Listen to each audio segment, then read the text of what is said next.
एक बार की बात है।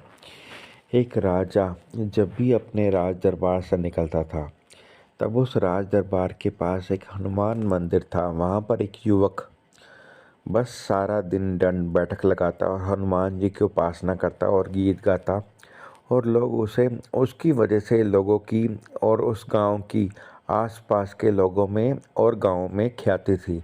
इसकी वजह से लोग उसे दूध, मक्खन, बहुत कुछ देते थे, और वो खाता रहता और दंड बैठक लगाता रहता और हनुमान जी की उपासना करता। पर उसमें एक ये था कि जब भी राजा का हाथी निकलता, राजा उस हाथी पर निस्वार होकर निकलता, वो हाथी की पूंछ पकड़ लेता था, और कई कई कई काफ़ी देर समय तक तो वो छोड़ता नहीं था। राजा और महारथी जब भी बोलते रहते, तब भी वो छोड़ता नहीं था, जब तक कि वो राजा उतर के नतमस्तक ना हो जाए उस मंदिर में, तब तक वो उसको छोड़ता नहीं था।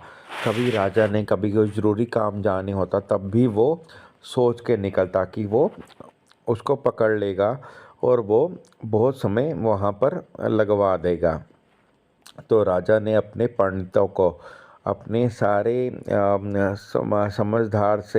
समझदार विद्वानों को बुलाया। तो उन्होंने उन्होंने उसको बुलाया राज दरबार में। तो वो लड़का आया, उन्होंने बोला, भी तुम जो भी कर रहे हो बहुत अच्छा काम कर रहे हो। अब आज से बस एक काम और करना है। सुबह 6 बजे और शाम के 6 बजे का ध्यान रखना है। शाम को 6 बजे आरती उतारनी है भगवान की, और वो मंदिर का दिया जला देना है, और सुबह 6 बजे वो मंदिर का दिया बुझा देना है। ये तुम्हें ध्यान में रखना है। राजा ये देखकर हैरान हुआ और उसने पंडितों को बोला, भी मुझे जाने दोगे कि या नहीं। मुझे आने जाने के लिए उसने दूबर किया हुआ है। तो 1 महीना करने के बाद, 1 महीना राज्य को प्रवजित था भी वो बाहर ना निकले। 1 महीना करने के बाद राज्य को छोड़कर राजा वो अपने हनुमान मंदिर के सामने से निकला। तो उस बंदे ने, उस हनुमान भक्त ने कुछ ना किया। तो राजा बहुत हैरान हुआ। उसने हाथी की पूंछ नहीं पकड़ी, मुझे वहाँ पर नतमस्तक होने के लिए नहीं कहा। तो उसने अपने वजीरों और पुजारियों को बनाया, भी तुमने क्या किया। तो पुजारी ने बुलाया और बताया उसे, भी हमने सिर्फ उसे समयबद्ध किया।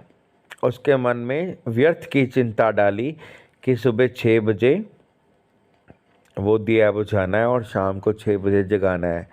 अब वो लोगों से पूछता है, अभी शाम के 6 बज के, रात को भी वो उसकी नींद सुबह खुल जाती है, अभी सुबह 6 बज गए। इसी चिंता व्यक्त होकर उसका बल बल बिल्कुल ख़त्म हो गया। अगर अब वो हाथी की पूंछ भी पकड़ना चाहे तो पकड़ नहीं पाएगा। अगर पकड़ भी लहे तो हाथी उसके पूंछ पकड़ने से रुकेगा नहीं।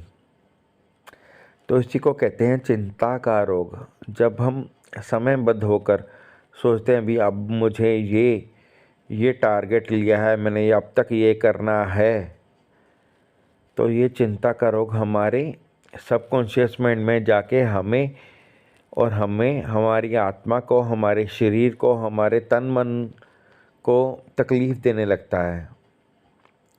So just feel free. आप जो कहना चाहते हैं, जो करना चाहते हैं, करिए। टाइम बाउंड होके मत करिए। आपको अंदर से भीतर से तकलीफ़ होगी। निश्चिंत होके, निर्व्यवहार होके, परमात्मा का नाम लेकर जो भी करना चाहते हैं करिए, पर टाइम बाउंड होके मत करिए। अगर समय ज़्यादा लग गया, ज़्यादा से बहुत ज़्यादा लग गया, कोई बात नहीं, उसकी ही प्रेरणा थी, उसका ही संसार है, उसकी स्टेज है, उसकी ही आज्ञा है। जो उसकी आज्ञा में होना है वही हो सकता है। जब होना है तभी हो सकता है। Thank you.